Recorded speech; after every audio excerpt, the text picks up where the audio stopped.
برکمال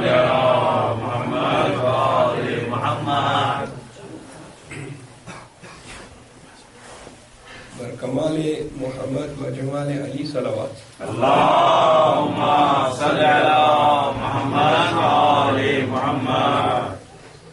أعوذ بالله السميع العليم من الشيطان اللعين الرجيم. بسم الله الرحمن الرحيم.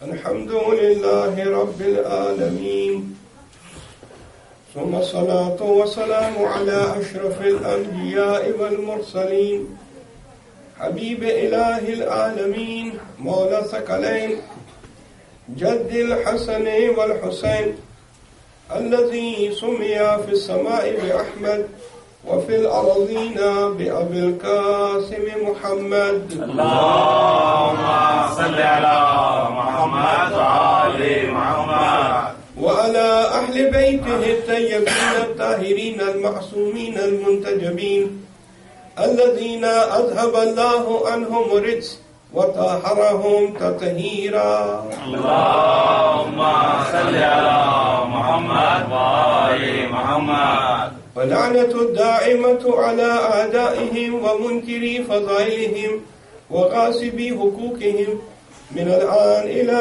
قيام يوم الدين. أما بعد، قال الإمام الحسين عليه الصلاة والسلام: بسم الله الرحمن الرحيم. يا شيعة آل أبي سفيان، إن لم يكن لكم دين ولا تخافون من المعاد فكونوا أحرارا لدنياكم. صلوات الله. اللهم صل على محمد وآل محمد. I seek refuge towards Allah from Satan the rejected.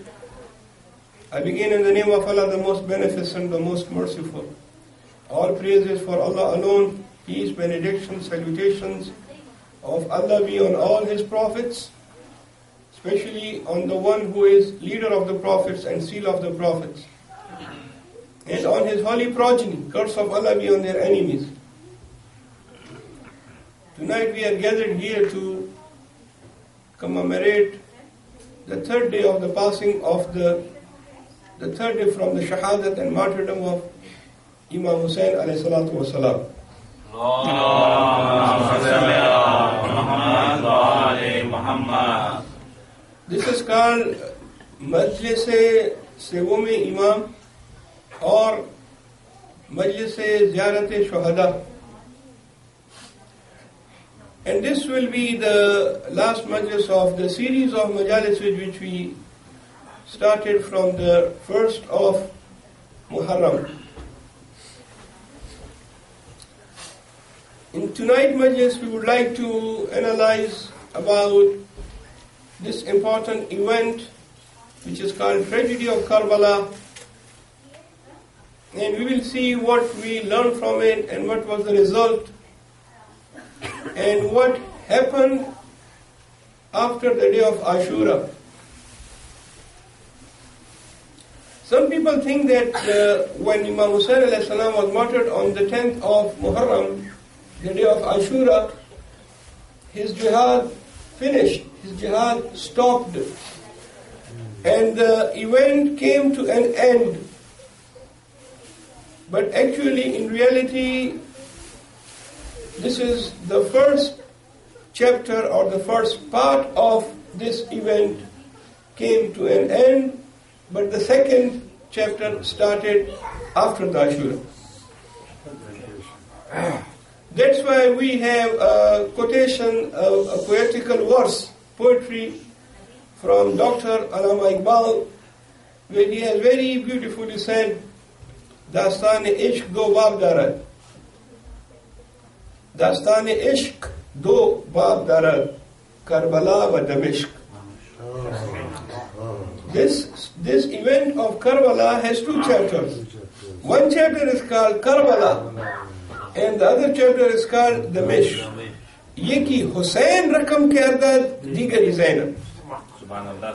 These two chapters, which are the chapters of this event and this tragedy of Karbala, one was conquered by Imam Hussain alayhi salam, and the second part was conquered by Bibi Zainab salamullahi alayhi salawat.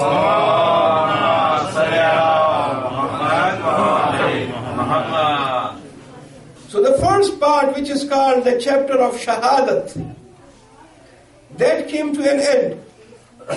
But the chapter of captivity, the chapter of Tabligh, the chapter of Khutbah, it started from the Asr Ashur. So the question which comes here is that who won the battle? May I request sisters to stop talking and be attentive? Sisters, kindly stop talking. Louder salawat. Allahumma salli ala Muhammad wa ali Muhammad.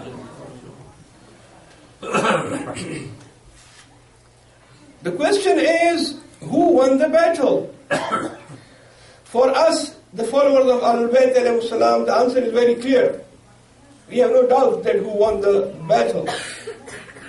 But maybe some people who are new to this school of thought, or who have very little knowledge about Islam, they might ask the question that who won the battle? So of course our answer to this question is that Imam Hussain alayhi salam won the battle. Subhanallah, subhanallah. Some might think, how come? Why? Imam Hussain alayhi salam was killed. How he is the conqueror, he is the victorious. How he won the battle? Answer is very simple. Imam Hussain alayhi salam won the battle because Yazid, who tried to change the religion of Islam, he was not able to do that. Yazid tried to change the halal of Muhammad into the haram of Muhammad, and haram of Muhammad into halal. So this was one of the things which Yazid was trying to do. Imam Hussain alayhi salam tried to stop him, and he was stopped. This is number one. Number two, you see, today there is no one who takes the name of Yazid. No one likes him. Yazid became a bad word. No one likes him. And you will not find anyone who says that I am from the children of Yazid. I'm not talking about exception cases. There might be some people, few. No, I'm talking general.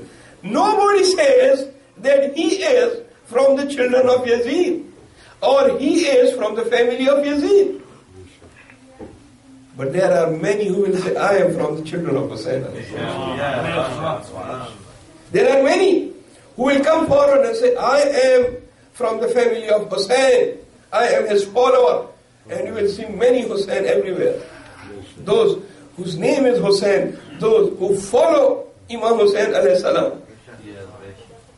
So what else is victory? Number three, Yazid has no grave. Nobody knows where he is buried. There is no sign on his grave. He doesn't have a grave. Even his father also doesn't have a grave. Long ago, there was a place in the Jamia Bani Umayyah, which is called Suq al-Hamidiyya in Damascus. And this is the place where we have Kharaba, we call it Kharaba Sham. There was a corner, some says this corner and this corner might be, in this corner Muawiyah, the father of Yazid, is buried here. But that was also not known. Nowadays I heard that the government has demolished that place and they have built toilet over there. The place which was said to be the grave, nobody knows, even his father's grave is not known. So see the difference. Who won the battle? Today in the world, the biggest gathering, the religious gathering, is on the Arba'een of Imam Hussain at Karbala. the biggest gathering, 10 million people. Hajj is 2 to 3 million. And Hajj is the annual gathering of all the Muslims of the world. But the biggest religious gathering, I'm talking about religious gathering, is at Karbala.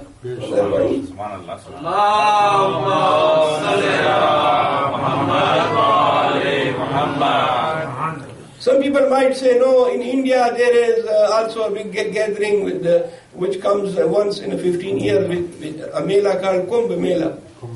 And that is 15 million people or 20 million. I'm talking about Abrahamic religions, not methodology. Hinduism is not an Abrahamic religion. So we are talking about those religions which are heavenly religions, from heavens. Among the heavenly religions, the biggest gathering in the world, the religious gathering, is at the tomb and shrine of Imam Hussain alayhi salam. Number 4. Someone asked the same question from our fourth Imam, that who won the battle? Imam alayhi salam said, you want to know who won the battle? He said, yes. Come to the mosque at the time of Azan, there you will know that who won the battle. And we see that when Imam alayhi salam was in the mosque in Syria, and Yazid was also sitting there when Muazzin said, Ashhadu anna Muhammadan Rasulullah. At that time, Imam alayhi salam pointed toward Yazid and he said, Yazid, tell me who this Muhammad is, your father or my father? If you say Muhammad is your grandfather, you are wrong. And if you say he is my grandfather, then I ask you why you killed my father Hussain. صلو علی محمد وعلی محمد.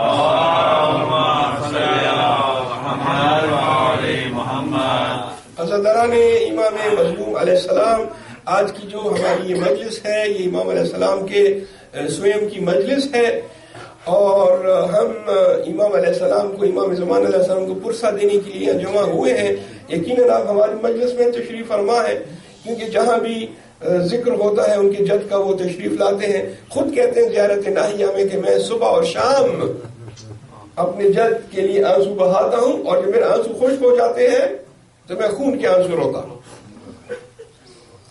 تو ہماری جو آج کی مجلس ہے شب جمعہ کے حوالے سے بھی، اور اس میں ہم نے نوجوانوں کو اور بچوں کے سامنے ایک سوال رکھا اور اس کی تھوڑی سی وضاحت دی. اگرچہ اس کی وضاحت کافی تفصیلی ہے، لیکن جتنی ضرورت تھی میں نے آپ کی خدمت میں بچوں کو سمجھانے کے لیے عرض کی کہ اس واقعہ کربلا جو ہم 10-11 دنوں سے منا رہے ہیں، بلکہ کئی صدیوں سے منایا جا رہا ہے، مختلف زبانوں میں، مختلف ملکوں میں، مختلف کلچرز میں، اس میں جیت کس کی ہوئی؟ جیت کس کی ہوئی؟ تھوڑا غور کریں گے تو اس سوال کا جواب واضح ہے. یعنی 61 ہجری میں جب یزید جو ہے وہ حاکم بنا تو سب سے پہلا کام جو اس نے کیا بیعت مانگی، اور پھر اسی 61 ہجری میں اس نے امام حسین علیہ السلام کو شہید کیا. ذرا یزید کا اس کی جو پروفائل ہے اس کو ذرا دیکھیں، مختصر طور پہ دیکھیں. 3 سال ٹوٹل اس نے حکومت کی ہے، ناجائز حکومت، غلط حکومت. اس میں پہلے سال فرزند رسول کا، سید شباب اہل جنہ کا قتل. دوسرے سال اس نے مدینہ کو لوٹا، بے دردی سے لوٹا. مسجد نبوی کو اس نے اسٹیبل کے طور پہ، اور جہاں وہ اسٹیبل جہاں گھوڑے باندھے جاتے ہیں نعوذ باللہ معذلہ، وہاں اس نے جو ہے بے حرمتی کی، اور مدینے میں اصحاب رسول کی خون کی ندیاں بہائیں، اور 3 دن تک اپنے جنرلوں سے کہا کہ جتنا تم لوگوں کا قتل کر سکتے ہو، قتل و غارت، لوٹ مار، یہ کارنامے ہیں اس کے، یہ کارنامہ. اور تیسرا کارنامہ تیسرے سال میں خانہ کعبہ پر حملہ. خانہ کعبہ کی وہ مقدس دیوار اور وہ مقدس غلاف، حتیٰ کہ اس کو آگ لگائی گئی، آگ کے گولے پھینکی گئے خانہ کعبہ پر. وہ خانہ کعبہ کی جو حرمت اور تقدس میں قرآن آواز بسم اللہ الرحمن الرحیم انا اول بیت وضع للناس للذی ببکہ، لوگوں کے واسطے جو عبادت کی پہلی جگہ بنائی گئی ہے وہ بکہ میں ہے. بکہ جو ہے مکہ کا ایک اور نام ہے, 100 کے قریب نام ہے, ایک نام ہے بکہ. مبارکن, یہ مبارک جگہ ہے. ہدی للعالمین, تمام عالمین کے لیے ہدایت کی جگہ ہے. اس میں مقام ابراہیم ہے, اس میں آیات بینات ہیں. ومن دخلہ کان آمنا, جو بھی اس میں داخل ہو جائے وہ امن میں آ جاتا ہے. یہ قرآن کے الفاظ ہے, قرآن کی آواز ہے. اور یزید نے ایسی بھی حرمتی کی اس جگہ کی کہ اس پر آگ کے گولے برسائے. اور پھر مرا کس طرح یہ بھی کسی کو صحیح نہیں معلوم. کہتے ہیں کیلا, عربی میں کہتے ہیں کیلا. کیلا یعنی کہتے ہیں. شکار کے لیے جا رہا تھا, شکار کے لیے گیا اور پھر وہ گھوڑا بھٹک گیا اور یہ گھوڑے سے گرا. اس حال میں گھوڑے سے گرا, ایک پاؤں اس کا رکاب میں پھنسا ہوا تھا اور بدن نیچے لٹک رہا تھا اور گھوڑا اس کو جو ہے دوڑا رہا تھا اور گھوڑے سمیت کھائی سے گرا. کچھ پتہ نہیں چلا اس کا کیا ہوا, اس کا انجام کیا ہوا. اس لیے تو قبر بھی نہیں ہے. تو پھر جیت کس کی ہوئی عزیزان گرامی؟ جیت اس لیے امام حسین کی ہوئی کہ آج سب جو ہے مل کے ہر جگہ پوری دنیا میں, چاہے وہ عرب ہے غیر عرب ہے, جہاں کہیں بھی ہے, وہ مل کے زور سے آواز اور نعرہ لگاتا ہے لبیک یا حسین, لبیک یا حسین, لبیک یا حسین, لبیک یا حسین, لبیک یا حسین. درود بھیجو محمد علیہ اللہم صلی علی محمد وآل محمد. یزید کا پہلے تو کوئی نام لینے والا نہیں, اور جو گنے چنے لوگ نام لیتے ہیں وہ بھی اناد کی وجہ سے وہ ہر جگہ ہوتے ہیں, لیکن خود اس کا نہ کوئی پیروکار ہے, نہ اس کا کوئی چاہنے والا ہے, نہ اس کی کوئی اولاد ہے. اور امام حسین علیہ السلام کے انقلاب نے ایک ایسی بیداری دنیا میں پیدا کی, تاریخ اٹھا کے دیکھیں, اس کے بعد کسی نے اتنی جرت نہیں کی کہ فرزندان علی سے جو ہے بیعت کا مطالبہ کرے. امام حسین کے بعد کسی شخص کو یہ جرت نہیں ہوئی. دیکھ چکے نیپولین کے متعلق کہتے ہیں, میں نے خود نہیں پڑھا, سنا ہے کسی سے, اس کو دنیا فتح کرنے کا بہت شوق تھا, اور ایک جرنیل تھا فرانس کا, اور اچھا خاصا جسے کہتے ہیں مشہور آدمی,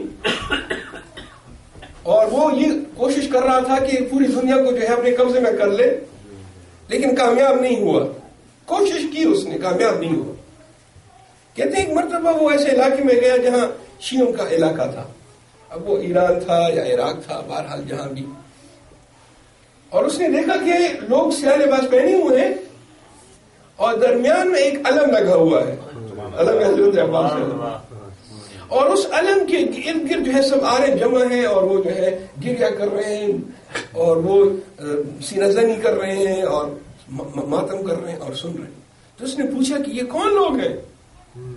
کہا کہ یہ قوم ہے جس کو شیعہ کہتے ہیں, اور یہ 1300 سال پہلے 1200 سال پہلے نیپولین کے زمانے کی بات کر رہا ہوں. جب نیپولین تھا تو 1200 سال پہلے یہ امام ان کا شہید ہو گیا تھا, جس کو یہ آج تک سیاہ لباس پہن کر علم کی گرد جمع, اور یہ علم جو ہے ان کو جمع کرنے کے لیے ہے, جہاں بھی علم دیکھیں گے جمع ہو جائیں گے. سبحان اللہ, سبحان اللہ. عزیزان گرامی, یہ علم کا کلچر بھی مجھے موقع نہیں ملا اس سلسلے میں بات کروں. یہ بھی ایک انتہائی ضروری ہے کہ علم کا احترام اور علم کو گھر میں رکھنا اور علم کو جو ہے وہ چھت پہ لگانا اور اسی کے توسط سے پروردگار عالم سے اسی علم کا واسطہ دے کر مانگنا, یہ خود میرا اپنا بھی پرسنل تجربہ ہے. اس کے بڑے فوائد ہیں. سبحان اللہ. مجھے جب کبھی خاص حاجت ہوتی ہے تو میں حضرت عباس رمدار کا علم جو ہے پکڑ کر پروردگار عالم سے باب الحوائج کا واسطہ دے کر مانگتا ہوں, اور وہ پوری بھی ہوتی ہے. البتہ شرائط ہے, پروردگار عالم خود بہتر جائے, لیکن اس واسطے سے دعا رد نہیں ہوتی, پوری ہوتی. یہ علم جو ہے ہم کو جمع کرتا ہے, لہذا اس کو کہا گیا کہ یہ علم جو جہاں بھی ہو یہ قوم جمع ہو جاتی ہے, اور جمع ہونے کے بعد یہ لوگ ماتم کرتے ہیں, گریہ کرتے ہیں, اور 1200 سال پہلے جو واقعہ ہوا اس کی یاد مناتے ہیں. نیپولین نے کہا کہ اگر یہ قوم میرے پاس ہوتی تو میں دنیا فتح کر دیتا, اگر ایسی قوم میرے پاس ہوتی. کہ جو ایک علم سے جمع ہو جائے اور جو اپنے سردار اور لیڈر کا اب تک ماتم کر رہے ہیں جو آج سے 1200 سال پہلے، میں پوری دنیا کو آرام سے آسانی سے فتح کر دوں، لیکن میرے پاس ایسے لوگ نہیں ہیں. لیکن ہم اپنی قدر نہیں جانتے. یزید کا کوئی نام و نشان نہیں، اور جو اس کے کارنامے ہیں وہ سیاہ کارنامے ہیں. اور اس کے مقابلے میں امام حسین علیہ السلام نے ایک ایسی بیداری دنیا میں پیدا کر دی، ایسی بیداری پیدا کی کہ جس کی تاریخ میں مثال نہیں ہے. امام حسین علیہ السلام کے انقلاب نے ایک ایسی حرارت مومنین کے دلوں میں بیدار کر دی کہ جس میں دن بدن اضافہ ہوتا ہے. کوشش کرتے ہیں کہ عزاداری کو کم کر دیا جائے مختلف طریقوں سے. یہ جو کچھ بھی حالات خراب کیے جاتے ہیں پاکستان میں اور باقی جگہوں پہ، مین مقصد یہ ہے کہ عزاداری کو ختم کی جائے. ہمارے استاد محترم علامہ شہید عارف حسین الحسینی کہ جو شیعہ قوم کے لیڈر ہیں پاکستان میں، اور جن کے وجہ سے مجھے قوم جانا پڑا اور انہوں نے خود مجھے قوم کے لیے تجویز کیا اور میں گیا، ان کے یہ الفاظ ہیں میں کبھی نہیں بھولتا. ہمیشہ یہ بار بار کہتے تھے کہ عزاداری ہمیں اپنی ماں نے دودھ میں پلائی. محمد وآل محمد صلوات محمد وآل محمد. عزاداری ہماری شہرگ حیات ہے، شہرگ حیات. اگر یہ ہم سے لے لی جائے تو شیعہ قوم مر جائے گی، مسلمان مر جائے گا. امام خمینی رحمۃ اللہ علیہ نے کتنی خوبصورت طریقے سے ہر چیز داریم از عاشورہ داریم. ہم نے ہمارے پاس جو کچھ بھی ہے آج ہمارا انقلاب، اسلامی انقلاب جو کامیاب ہوا ہے یہ عاشورہ کی وجہ سے. اور پھر فرماتے ہیں کہ ان محرم و سفر ہست کہ اسلام را نگہ داشتن. اگر یہ محرم سفر نہ ہوتا تو اسلام ختم ہو جاتا. اس محرم اور سفر نے اسلام کو تقویت دی، اور اسلام کو جو ہے اس حالت میں جو اسلام نظر آ رہا ہے یہ محرم اور سفر کی وجہ سے. محمد وآل محمد صلوات محمد وآل محمد. کل ما لدینا من عاشوراء. ہمارے پاس جو کچھ ہے آج، ہم جس ہماری قوم ہے جو اپنی پاؤں پر کھڑی ہے، نہیں تو آپ کے اتنے دشمن ہیں، اتنے زیادہ دشمن کہ آپ کو ایک دن بھی یہ جینے نہ دیں. لیکن یہ عاشورہ ہے کہ جس نے آپ کو پروٹیکشن دی ہے اور آپ کو بچایا ہے. مل کے درود بھیجیے گا محمد محمد. بس عزیزان گرامی، بات کو مختصر کرتے ہوئے کوفہ کی طرف آتے ہیں. عرض کیا کہ یہ واقعہ کربلا اس کے 2 باب ہیں. ایک باب شہادت کا جو 10 تاریخ کو ختم ہوا، اور ایک باب ہے اسارت اور تبلیغ کا جو 10 تاریخ کو اثر کے وقت شروع ہوا. یہ وہ وقت تھا جب امام حسین علیہ السلام جب شہید ہوئے تو اگلے دن یعنی 11 محرم کو عمر سعد ملعون نے تمام نجس جنازوں کو جمع کیا اور نجس جنازوں پر نماز پڑھی اور ان کو دفن کیا، جبکہ شہداء کے مقدس بدن صحرا میں پڑے رہے. اور کس طرح پڑے رہے؟ اس طرح کہ ان کو پامال کیا. بعد میں جب مختار نے لوگوں کو پکڑ کر مارنا شروع کیا انتقام کی خاطر، بدلہ لینے کی خاطر، تو 10 آدمی ان کے سامنے لائے گئے جنہوں نے جب اعلان ہوا تھا کہ کون ان مقدس جنازوں کو پائمال کرے گا تو 10 آدمی ایز اے والنٹیئر آگے آئے تھے. مختار نے سب سے پوچھ گچھ کی اور پھر ان سب کو کیفر کردار تک بھی پہنچایا. لیکن اس دوران مختار میں جب وہ پوچھ گچھ کر رہا تھا پتہ چلا کہ یہ تمام 10 کے 10 آدمی ان کے باپوں کا پتہ نہیں تھا. یہ غلط الزامات تھا. اگر ان کے باپوں کا پتہ ہوتا تو فرزند رسول کے جنازے پر گھوڑے نہ دوڑاتے. وہ مقدس جنازے میدان میں پڑے رہے اور نجس جنازوں پر نماز پڑھ کے ان کو دفن کر کے 11 تاریخ کو ظہر کے وقت یہ قافلہ روانہ ہوا. چونکہ یہ تاریخیں کم پڑی جاتی ہیں لہذا ابھی مسائل میں نہیں پڑھوں گا، تھوڑی سی تاریخ آپ کی خدمت میں پڑھوں گا. سبحان اللہ. جب امام حسین علیہ السلام شہید ہو گئے اور ان کا مبارک سر مبارک جسم سے جدا کیا گیا اور باقی شہداء کے سروں کو بھی جب جدا کیا گیا تو اس کو مختلف قبیلوں میں تقسیم کر دیا گیا. یہ جو اشعث کا قبیلہ ہے یہ شروع سے ہی دشمنان اہل البیت ہے، اور یہ جعدہ اسی اشعث قبیلے سے جس نے امام حسن مجتبی علیہ السلام کو زہر دیا. محمد ابن اشعث، قیس ابن اشعث، اس قبیلے کو 13 سر دیے گئے، شمر کو 12 سر دیے گئے. اسدرانی امام حسین خولی ملعون وہ شخص ہے کہ جس نے امام حسین علیہ السلام کا مبارک سر لیا اور اسی رات، بس آپ کی آوازیں بلند ہو رہی ہیں گریے کی، یہ آپ کی ولا ہے، لیکن ابھی مسائل میں نہیں پڑھوں گا.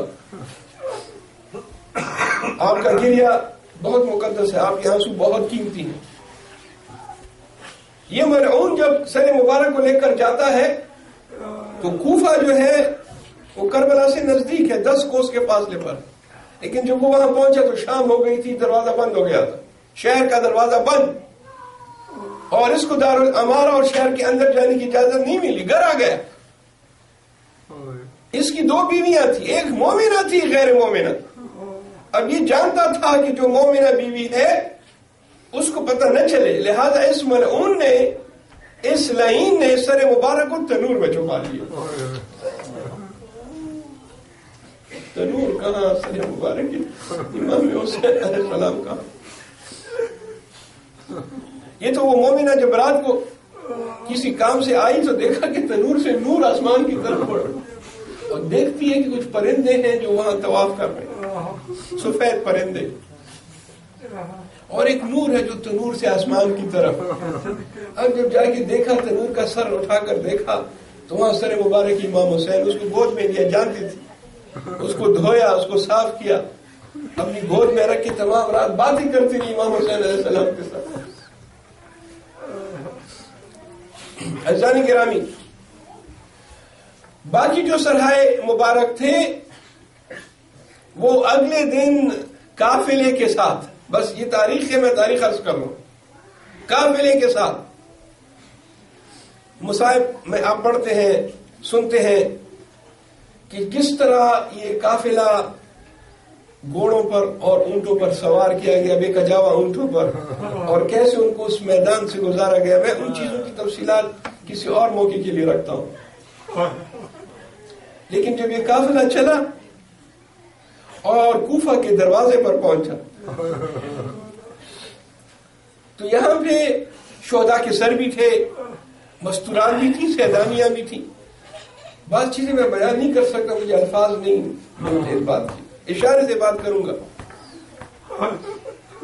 تو اس قافلے میں جہاں خواتین تھے، بچے تھے، سیدانیاں، مستورات، جب یہ دروازے کوفہ پر پہنچی تو انہوں نے دیکھا کہ کوفہ کے دروازے پہ ایک اور سر لٹک رہا ہے.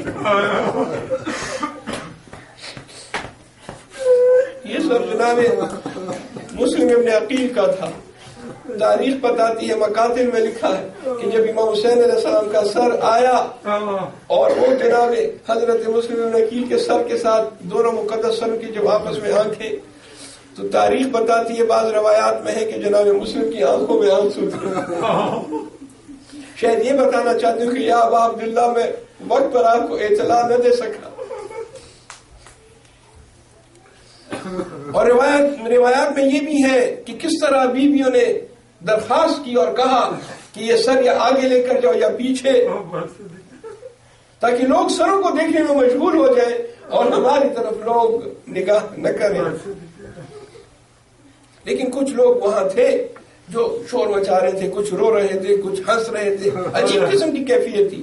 ایسے میں بی بی زینب سلام اللہ علیہ کا ایک خطبہ ہے جو انہوں نے وہی بازار میں دیا، اور عجیب جملے ہیں اس خطبے کے مطابق. پہلی بات تو یہ ملتی ہے کہ بی بی نے ڈانٹ کر ان کو چھپ کرا ہے، اور روایات میں یہ ملتا ہے کہ جب بی بی نے ان کو ڈانٹا کہ خاموش ہو جاؤ، چھپ ہو جاؤ، اب رونے سے کیا فائدہ، میری بات سنو، تو سب چھپ ہو گئے.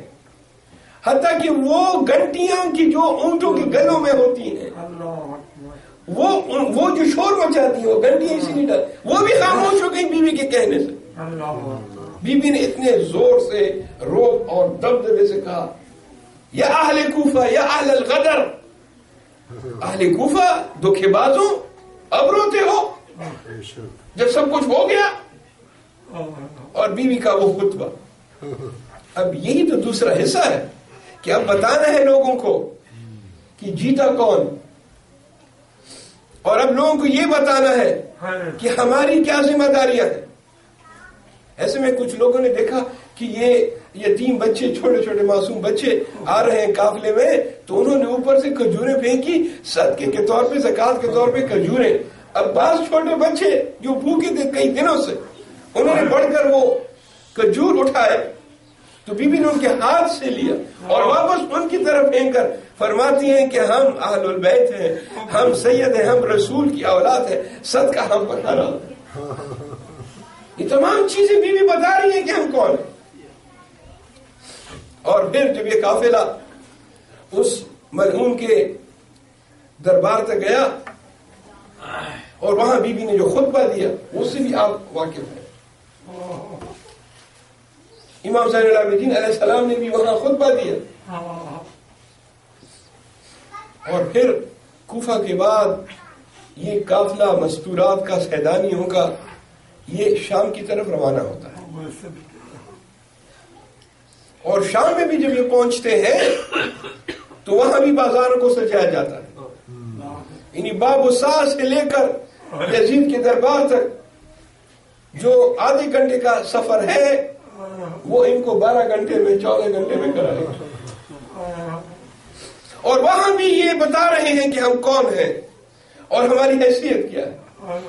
جب شام کے دربار میں ایک شخص نے امام زین العابدین علیہ السلام کی طرف اشارہ کر کے کہا کہ کیا ضرورت تھی بادشاہ وقت کے خلاف لڑنے کی، امام علیہ السلام نے کہا شیر تم نے قرآن پڑھا ہے؟ کہاں پڑھا ہے، میں مسلمان ہوں. کہا تم نے قرآن میں یاد پڑھی انما یرید اللہ، کہاں پڑھی؟ کیا تم نے قرآن میں یہ بھی پڑھا قل لا اسألکم علیہ اجرا الا المودۃ فی القربى، کہاں یہ بھی پڑھا؟ کیا یہ بھی پڑھا کہ واتھے فاتح جس میں کہتے ہیں کہ اپنے جو قرابتدار ہیں ان کو حق دے دو؟ کہتے ہیں ہاں میں نے یہ بھی پڑھا فاتح ذی القربى حقہ، قرآن میں آیا فاتح ذی القربى حقہ، قرابتداروں کو ان کا حق. کہا ہم نے پڑھا، لیکن تم یہ آیات کیوں پڑھ رہے ہو، اس سے تمہارا کیا تعلق؟ کہا شیخ یہ آیات ہمارے متعلق نازل ہوئی. کہا تمہارے متعلق نازل ہوئی؟ کہا ہم ہی وہ اہل البیت ہیں، ہم ہی وہ ہیں کہ جس کے متعلق کہا گیا کہ ان کو ان کا حق دے دو، ہم ہی یہ ہیں کہ جس کو کہا کہ اجر رسالت ہماری مودت ہے. تو اس نے گریہ شروع کیا، اس نے رونا شروع کر دیا. کہا مجھے نہیں پتا تھا. یزید پر وہاں پہ اس نے لعنت بھیجی. بس عزیزان گرامی یہ واقعات کوفہ اور شام کے یہ بھی ایک ایسے واقعات ہیں کہ جس کے متعلق مطالعہ کرنا چاہیے، اسٹڈی کرنی چاہیے، کیونکہ یہ کربلا کی واقعے کا دوسرا باب ہے. بس آپ کی زحمات کو تمام کر دوں. پرسی کی مجلس ہے امام حسین علیہ السلام کا 7واں اور پھر 10واں بھی منایا جاتا ہے، انشاءاللہ منائیں گے یہاں بھی. اور یہ سلسلہ 2 مہینے 8 دن تو مسلسل، اور ویسے 2 مہینے 8 دن کے علاوہ بھی یہ ایسی دانشگاہ ہے، ایسی درسگاہ ہے کہ جو سارے سال ہم کل یوم عاشر اور کل ارض کربلا پر یقین رکھتے ہیں اور اسی پر ہم عمل اور اعتقاد رکھتے ہیں.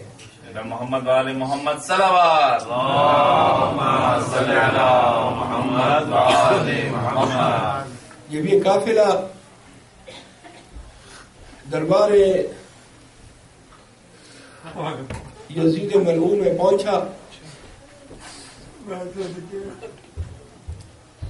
تو اس ملعون نے نشہ کیا ہوا تھا، شعر پڑھ رہا تھا، غرور میں بیٹھا ہوا تھا، اور اس کے سامنے ایک تشت تھا، اس تشت میں سر مبارک امام حسین علیہ السلام تھا. وہ ملعون جس کے ہاتھ میں چھڑی تھی ایک عصا تھا، اس عصا سے دندان مبارک پر ضرب لگا رہا تھا. اشارہ کروں گا، تفصیلی بیان کروں گا انشاءاللہ. گریہ بھی کریں گے، آہستہ آہستہ خوب گریہ کریں گے. راوی کہتا ہے کہ وہ اس زور سے چھڑی عصا دندان مبارک پر مار رہا تھا جسے دندان مبارک ٹوٹ رہے تھے. سر مبارک امام حسین دشت میں سامنے رکھا ہوا، بہن دیکھ رہی ہے، بیٹا دیکھ رہا ہے، اور وہ ملعون عصا سے اور چھڑی سے دندان مبارک پر ضرب لگا رہا ہے.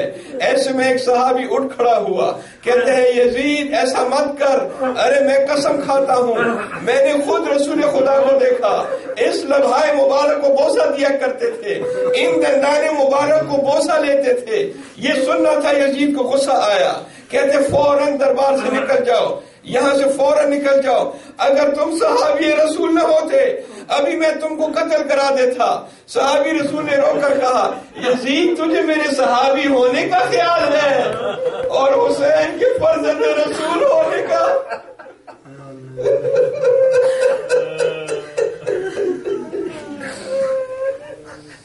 اگر میں صحابی رسول ہوں تو یہ تو فرزند رسول ہے.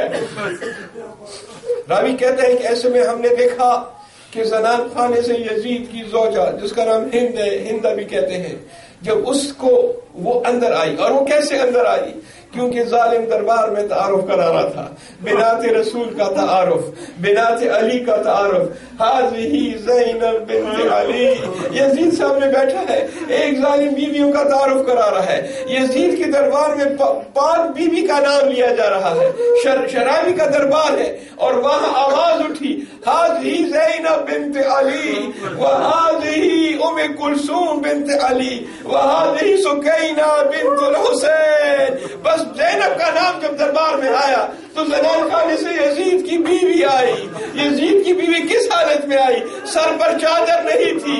یزید نے دیکھا، فوراً تخت سے اٹھا، اپنی عبا اتاری، اپنی بیوی کے سر پر ڈالی. کہتا ہے ہندہ میں تجھے دربار میں آنے سے نہیں روکتا، ہندہ تجھے دربار میں آنے سے نہیں روکتا، مگر دیکھ یہاں نامحرم کھڑے ہیں. جب تجھے دربار میں آنا ہو تو سر پر چادر پہن کر آیا کر. امام زین العابدین نے جب یہ سنا تو ایک مرتبہ کربلا کا رخ کیا. السلام علیکہ یا ابا عبداللہ. بابا جان آپ کی غربت پر سلام. اے کاش آپ کی بیٹی کے دوش پر ابا ہوتی تو اپنی پھوپھی کے سر پر چادر ڈال دیتا. اجرکم اللہ جزاکم ربکم. یزید نے کہا کیا یہ وہی سکینہ ہے جس کے متعلق سنا ہے کہ حسین بہت پیار کرتے تھے؟ کہا گیا ہاں یہ سکینہ بنت الحسین ہے، حسین بہت پیار کرتے تھے. یزید کہتا ہے کہ ہم تو اس وقت یقین کریں گے جب سکینہ اپنے بابا کو بلائے گی اور بابا کا سر سکینہ کے پاس چلا جائے گا تو ہمیں یقین ہو جائے گا. بس سننا تھا. بی بی سکینہ 2 قدم آگے بڑھی، اپنا جلا ہوا کرتا آگے کیا. بابا سکینہ اور آپ کی محبت کا امتحان. یزید امتحان لینا چاہتا ہے. راوی نے کہا یہاں بی بی سکینہ نے یہ دعا پڑھی، حسین کا سر تخت سے بلند ہوا اور بی بی سکینہ کی گود کی طرف بڑھا. بی بی سکینہ نے گود میں سر حسین لیا اور گلا شکوا. بابا آپ کے جانے کے بعد شمر نے مجھے تماچے مارے. اجرکم اللہ. آخری روایت اور پھر التماس سے دعا. معلوم نہیں آئندہ سال ہم زندہ ہیں یا نہیں. اگر نہیں ہے، زندہ نہیں ہے تو یہ ہمارا سلام آخر ہے، یہ ہمارا غم آخر ہے. اور اگر زندہ ہے تو پھر ہم ہیں اور یہ غم پھر ہے. امام حسین علیہ السلام کا مقدس جنازہ 3 دن تک کربلا کی گرم ریت پر نجس جنازے دفن ہوئے. بطور اعجاز، بطور معجزہ کی امام زین العابدین علیہ السلام زندان کوفہ سے کہاں؟ کربلا کی طرف. وہ کربلا کہ جس کو 7,000 درہم میں امام حسین نے وہ زمین خریدی تھی اور اس کے بعد ہبہ کر دیا تھا بنی اسد کو. امام حسین یہ بتانا چاہتے ہیں کہ جس زمین میں وہ دفن ہے وہ امام حسین کی اپنی ہے, کسی اور کی نہیں ہے. لہٰذا وہ جب ہبہ کر رہے تھے بنی اسد کو بلا کر کہا بنی اسد یہ زمین تم کو واپس کر رہا ہوں, لیکن اس شرط کے ساتھ کہ جب میرا کوئی زائر آئے, میرا کوئی زوار آئے تو اس کی خدمت کرنا, اس کو مہمان بنانا, اس کو پانی پلانا اسی جگہ پہ جو امام حسین نے خریدی تھی. کربلا کے شہداء کے جنازے امام زین العابدین علیہ السلام بطور اعجاز, بطور معجزہ کے زندان کوفہ سے میدان کربلا آئے. بس آخری روایت سنیں, انشاءاللہ خوب گریہ کریں گے. اجرکم اللہ. جب امام زین العابدین علیہ السلام مقتل کی طرف آ رہے ہیں تو بنی اسد کے ساتھ چونکہ وعدہ لیا گیا تھا تو بنی اسد کی عورتیں, بچے اور مرد وہاں میدان کربلا میں کھڑے تھے. وعدہ کیا تھا کہ ہم حسین کی لاش کو اور شہداء کی لاشوں کو دفن کریں گے, لیکن کیسے دفن کریں؟ جب آتے ہیں جنازوں کو دفن کرنے کے لیے تو کیا دیکھتے ہیں کہ جسم مبارک تو ہے مگر سر نہیں ہے. پہچان نہیں پا رہے کہ یہ کس کا جنازہ ہے. بغیر سر کے جنازے کو کس طرح دفن کرے, اسی شش و پنج میں مبتلا ہے. ایسے میں دیکھا ایک طرف سے گرد و غبار اٹھی, ایک طرف سے خاک اڑی. اب یہ سمجھے کہ شاید ابن زیاد کے لوگ آئے ہیں, گھبرا گئے. مگر جب وہ گرد و غبار صاف ہوئی تو دیکھا کہ ایک غریب امام ہے, ایک قیدی امام زین العابدین علیہ السلام ہے. انہوں نے پہچانا نہیں. امام زین العابدین نے سلام کیا, کہتے ہیں مجھے پتا ہے تمہاری مشکل کیا ہے. تمہاری مشکل یہ ہے کہ تم جنازوں کی شناخت نہیں کر پاتے, تمہیں یہ نہیں معلوم کہ یہ جنازہ کس کا ہے. میں تمہاری مشکل آسان کرنے کے لیے آیا ہوں, میں تمہاری مشکل آسان کرتا ہوں. میں سب کو پہچانتا ہوں, میں ایک ایک جنازے کو پہچانتا ہوں. بس عزیزان گرامی اجرکم اللہ, امام زین العابدین علیہ السلام نے بنی اسد کے قبیلے والوں کی مدد سے تمام جنازوں کو دفن کیا. امام حسین علیہ السلام کا مبارک جنازہ امام زین العابدین نے دفن کیا. جب تمام جنازے دفن کر چکے تو بنی اسد جانے لگے. امام نے کہا نہیں, ابھی ایک اور جنازہ باقی.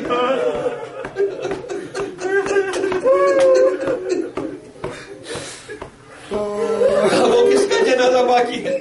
ایسا کون سا جنازہ ہے جو ابھی اور باقی ہے؟ جواب دیا میرے چچا عباس. میرے چچا عباس فرات کے کنارے سو رہے ہیں, چلو حضرت عباس کا جنازہ دفن کرے. قبر کھودی گئی. امام زین العابدین نے اپنے چچا کو قبر میں جنازہ رکھا اور اس کے بعد اپنا سر حضرت عباس کے سینے پر. چچا عباس آپ کے جانے کے بعد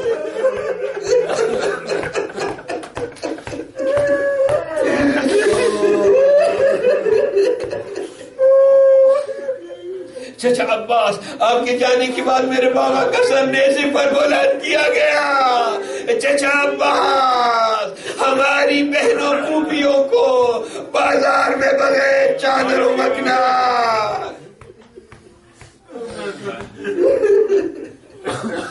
ماتم حسین یا حسین یا حسین یا حسین یا حسین یا حسین یا حسین یا حسین یا حسین یا حسین یا حسین یا حسین یا حسین یا حسین یا حسین یا حسین یا حسین یا حسین